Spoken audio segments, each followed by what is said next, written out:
10 on the young season. He had 27 in Houston's gutty win over the Spurs on Thursday night. They get another shot at San Antonio tonight here on NBA TV. DeMar DeRozan just 5 of 14 in that game, in no disrespect to the Rockets, but what can only be described as a bad loss for the Spurs. Part 2 of that 2-game series happens next here on NBA TV.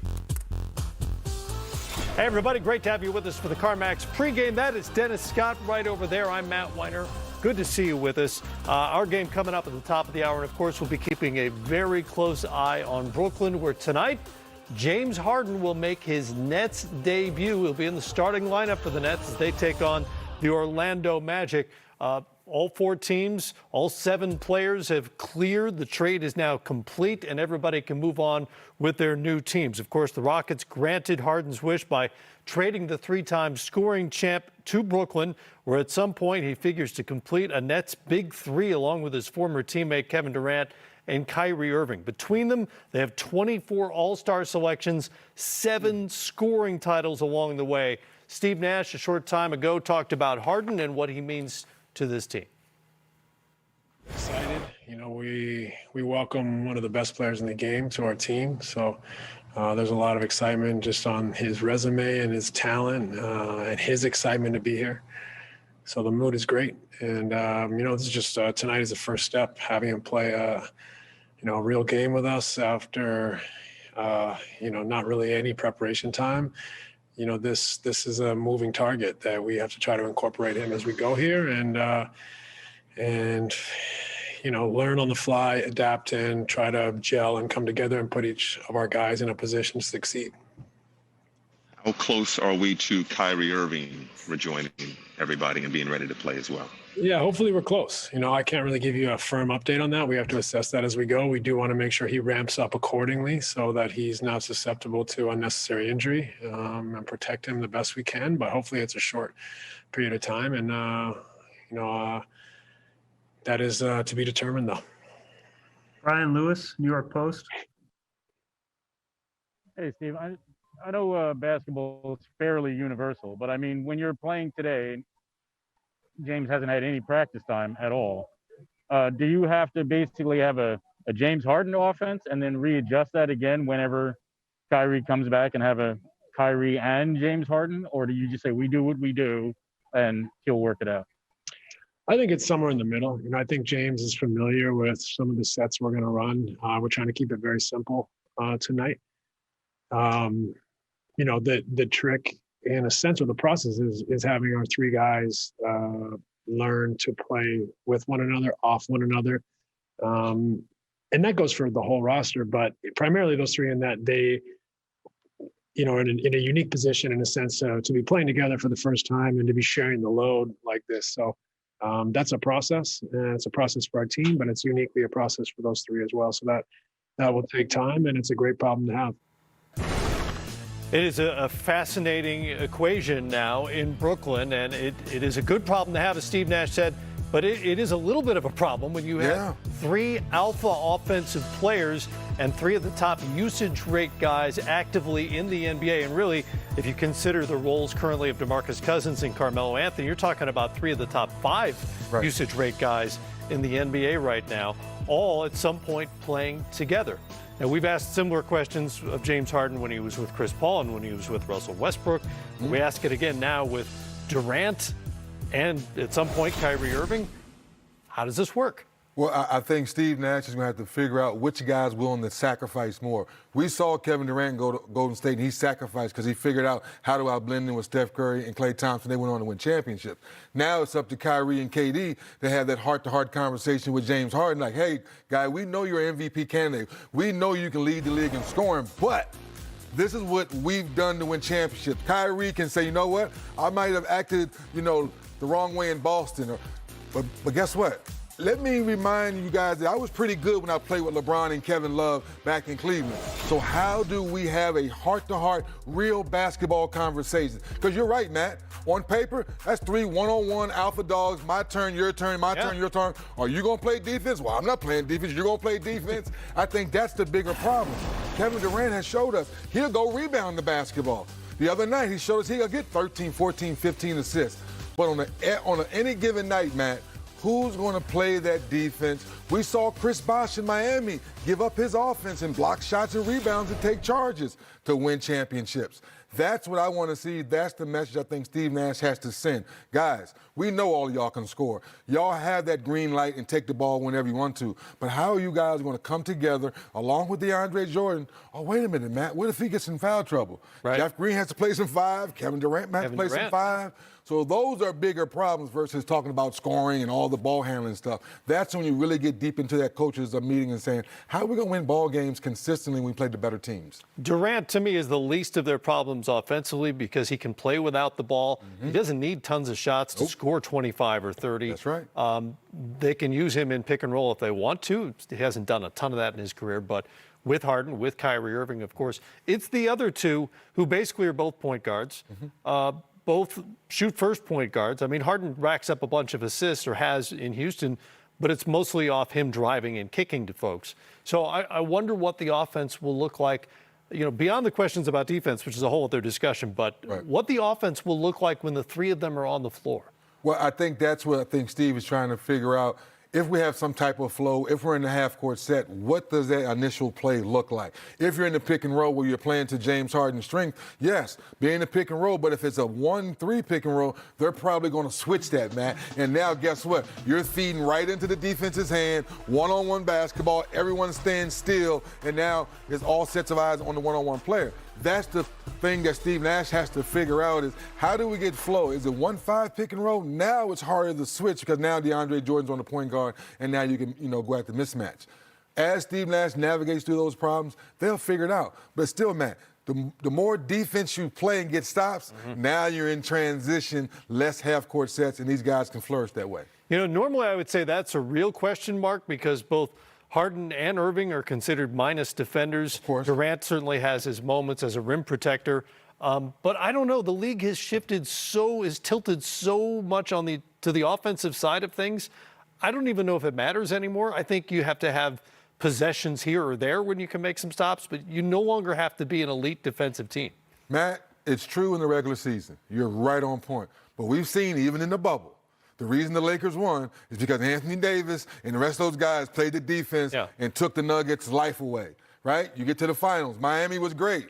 Got down to the point, the Lakers locked them down and won the championship. And if we believe Brooklyn is that good offensively, they're going to have to figure out a way to play some type of championship defense. Otherwise, they're going home early like the Clippers did. Yeah. All that offense, but they couldn't figure out a way to play championship defense. That's why they went home early. The difference is the Lakers were really good defensively season long, all season not long. Just in the and then turned it up when things got a little shaky. There you go. They got back better. Yeah. Do the Brooklyn Nets have that gear defensively? We don't know yet. We got to wait and see that. And that's the part where people, why are we already judging? We haven't given Steve Nash a chance to have a few practices and get guys on the same page. Some people are like, automatic champions. No. I want to wait and see. Let's let them play a couple games. No, we can't do that. We have to do it immediately. You have to have a hot take. That's what we do. You have to get way ahead of the thing before it ever happens. Of course, this is not the first team to try their hand at a big three. They become the latest. That label first came about, in my memory at least, when the Celtics added Kevin Garnett and Ray Allen to Paul Pierce in Boston. They won a title, of course. Miami followed. LeBron, Chris Bosh joined up with Dwayne Wade. They made it to 4 straight finals, won a pair of championships. And, of course, Kevin Durant was already part of a big three when he joined the Warriors and won a pair of finals MVPs, playing alongside Steph Curry and Klay Thompson before getting hurt in the finals of year 3. Now, KD, Kyrie, and James Harden. And of course, 3D, you know a little something about formidable trio. Oh, man. Don't you? Kenny Anderson, Brian Oliver, Georgia Tech's first ever Final Four team. Wow. And by the way, for folks who don't live in Atlanta, we are like 100 yards from their basketball gym where we sit here. Whose idea was this? No, this is awesome. K.A., Brian Oliver. Oh, man, the good old days. But, hey, we all sacrificed. I got to give a big shout-out to Malcolm Mackey and Johnny McNeil. They were part of the starting lineup. But look at those numbers, man. We were getting buckets. Well, that's crazy for a college program to have 3 players average 20 or more. That's really hard to do in a 40-minute game. My goodness, man, we was getting buckets like that. Absolutely. But the way the game's playing, you're up and down, you're playing more, you're shooting more threes. But I say it again, I got to give Malcolm Mackey and Johnny McNeil a lot of love because those were the guys doing the dirty work, setting those screens. And, of course, Bobby Crimmins giving me and Kenny Anderson the freedom to go out there and play. And a guy like Brian Oliver, he's sacrificing, did all the defense and all the things we're talking about because he could score at will. Ooh, Mac, we are leaving it. Oh, and how? Whoa. Can we put that on Diesel's dunk this week? Sure, we can try to make that happen. We'll see if we can convert it from Betamax or whatever that was. And that was real grainy, right? That's a little grainy. I wasn't entirely sure that was you until we saw the close-up.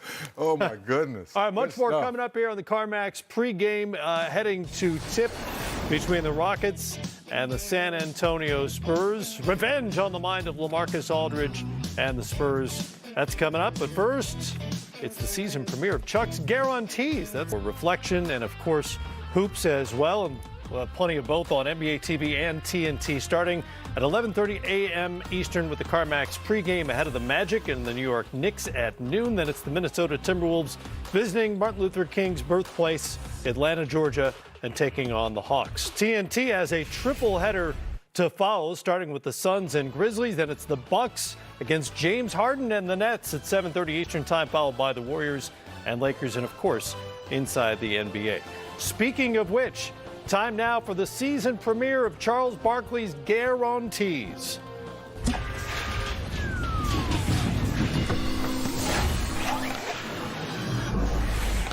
It is season 2 of Charles Barkley's Guarantees.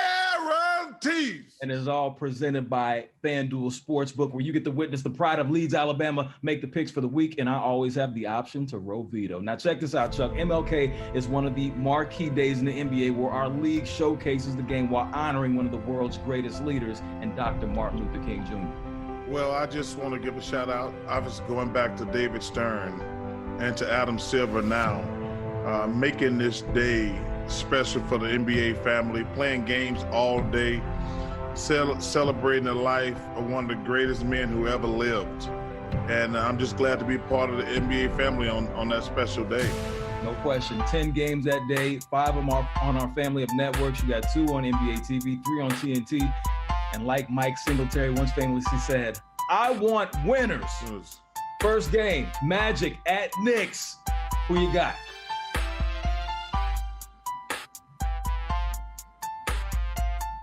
Magic started the season 3-0. They've slipped since. They're still. I know, but the Knicks unslipped too. Not playing well. Who you got? Pick one. I'm going with the Orlando Magic. Wolves at Hawks. A lot of young talent with those Timberwolves. Number 1 pick, Anthony Edwards, one of the worst teams defensively. Hawks, they started off strong and then a little trauma and some injuries since. Who you got? Yeah, I'm going with the Atlanta Hawks. Guaranteed. Your Phoenix Suns against the Grizzlies. Oh, Phoenix Suns, guaranteed. Suns off to one of the best starts in a decade, and Chris Paul is what? The best leader in our league. Bucks at Nets. Now, we don't know if James Harden's going to be in the lineup yet, but you still have to. Oh, yeah, he'll be there by Monday. Okay, and who you got? Well, actually, I don't know that because I want to. Do he have to go through the? Oh man, see. Like I said, it's tricky. We don't know if he's gonna be able to play. I'm still going with the Bucks. Really? Yeah, I'm going with the Bucks. Guaranteed. I'd say you didn't seem sure about that for me. You didn't seem sure. Well, because I don't think James can play. I'm thinking about it now because and obviously that's a loaded question depending on James and Kyrie, but James might have to sit out a week because of safety, because he hasn't been around the team. That is true, but you know what? You still have to make a choice. You're rolling with the Bucks, and that's cool. Rolling with the Bucks. Last pick, you have the Golden State Warriors going to Los. The other team. Who they playing? They're playing the Lakers. They're going to the Lakers. Oh, listen, I told you, anybody you said against the Warriors, whoever, guaranteed. I mean, I ain't mad at that. I mean, LeBron's taking side bets while he's shooting threes. I mean, the Lakers are hitting on all cylinders. I ain't mad at that.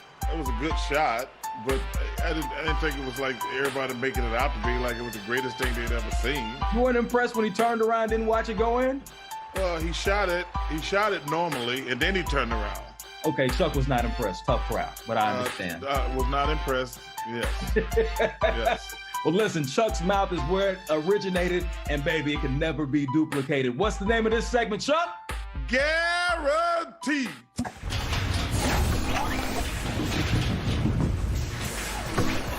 More coming up here. On the way, Steph Curry's high school coach on the skinny prodigy he watched grow into historical great.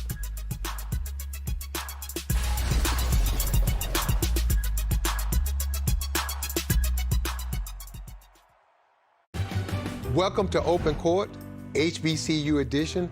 Who has the best band? Our band, our culture, our history and tradition. It's not even close. It's not even close. Well, we have the best band at TSU. I mean, think about the music that comes out of Houston. Dropping a home game to the Rockets on Thursday. So in the first edition of 2020 Shooter's Paradise, I had a chance to sit down with Steph Curry's high school coach, Sean Brown.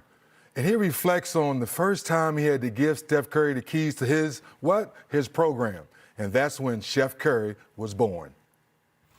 Welcome to another edition of Shooter's Paradise. I'm super excited to talk to Coach Sean Brown of Christian School in Charlotte. And yes, we're talking about the great Steph Curry. Take us back to the first time you saw him shoot the basketball and what went through your mind? Probably just watching Stephen in middle school and just how he'd go up and down the floor and just kind of let it fly at will. You would just go, man, this guy, does he ever miss?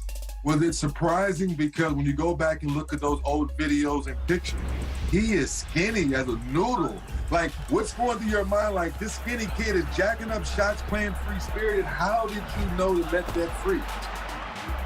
Because he understood how to really play the game. And I'll give one quick example of that. So at the end of his freshman year, we brought him up for our state tournament. And I always knew throughout the year that we would bring him up towards the end. So we put him in kind of towards the end of the game. He dribbles down. I think he passed it. He caught it back. He lets it rip. It's nothing but net. And I look right over. Coach Howson was the name. Coach David Howson, one of my assistants at the time. I look over and I said, Coach, we're giving this kid the keys to our program, the next 3 years. Wow. And we had a pretty special 3-year run. I mean, we're talking about Stephen now, but we had a lot of good players to us around him as well. When you look back on that, did it ever say to you, why weren't the bigger name coaches coming to the gym?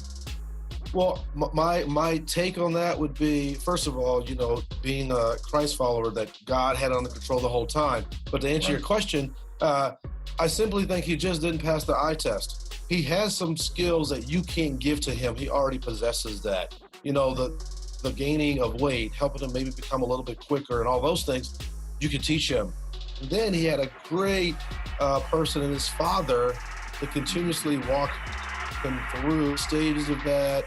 Maybe on the nights, maybe he was not as consistent, knocking down shots that good shooters, now great shooters, you continue to shoot. Is there one thing that marvels you more? The father, the husband, the philanthropist, how hard he works? What marvels you the most about Steph? I would say in all of his success, again, going back to him being a product of a Christian family, a Christian school, him remaining solid in his faith, keeping his family first. And then in this game of basketball, he's really been able to utilize that, I think, to reach others in a positive manner. With all the accolades, he continues to be humble. But for him in particular, staying true to his faith, it's been really awesome to watch him grow in that manner. Did you see this greatness then? Or were you saying, no, he was really good? I didn't think he'd be this good. We just firmly believe if he was ever given a chance because of his work ethic, and partly also because of just how Dell and Sonia did a tremendous job rearing their kids, that you crack the door of opportunity, he would figure out a way how to take advantage of that, and that work ethic would take him a very long way. Very proud of what he's doing currently.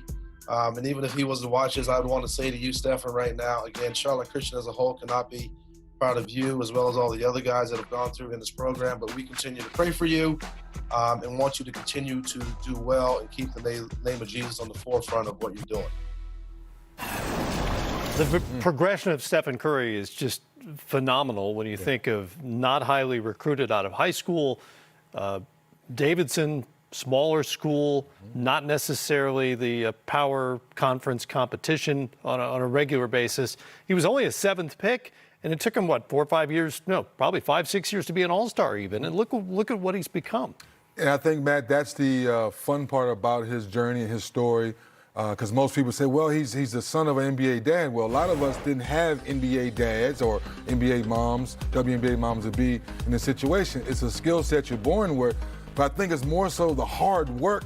I don't think we give him enough credit for. Because like Coach said, he didn't pass the eye test. And I'm just like, well, we knew he could shoot like this. Well, he was still skinny at 16 years old. So back then, a 16-year-old skinny shooting the ball from the hash mark wasn't cachet. It wasn't cool then. It wasn't okay. He made it okay. So he kind of changed the game to today. So that's why it's fun when you have these conversations with high school coach. You say, well, was he the best prep player coach? He goes, yes, he scored 62 the other night. I said, no, coach. I'm going to ask you again. Was he the best prep player you coach? Right. He goes, no, he wasn't. Because he had him his freshman year, he didn't play. His sophomore, junior, and senior, he played. But there were other guys that started there all 4 years. But they went to certain colleges, they advanced, they didn't go to the NBA like Steph did. So that's why it's fun to go back to the high school so the high school coach can really tell you what he saw back then versus what we see now. It's also really interesting the timing of his career as well. And it's a little bit of a chicken or egg thing in terms of what's an acceptable shot now versus 10, 15 years ago. Yes. The league was already expanding to more of a perimeter game, more three-point shooting, but he was an accelerant. I mean, it really took off when he started doing what he started doing in the NBA. Brian Hill, Matty Gukas, all the coaches I had my first couple years, thank you very much for allowing 3D to do his thing. Yeah, but you didn't have the freedom even. Exactly. It was still pulling tooth to take 11 threes. I had to prove I can make 5 or 6 in a row. Well, let him shoot another one. Right. All right, good stuff. More coming up here on the CarMax pregame.